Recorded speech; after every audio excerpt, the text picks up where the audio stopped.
Time travel చేసి 1000 సంవత్సరాలు వెనక్కి వెళ్ళినట్టుంటుంది వీరు ఈ విలేజ్కి వెళ్తే.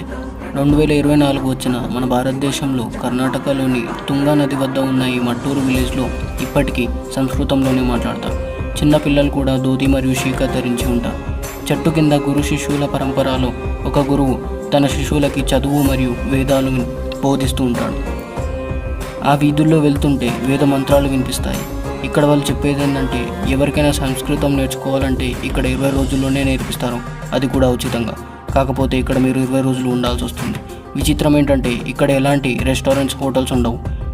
అయితే ఎవరైనా ఇక్కడికి వెళ్తే అతిథి దేవో భవ అంటూ అతిథిని ఇక్కడ వారి ఇంట్లోనే అన్ని ఏర్పాట్లు చేసి చూసుకుంటారు.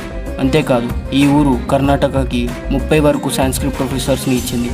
అలాని మోడర్న్ డేస్కి దూరంగా ఉంది అనుకోకండి.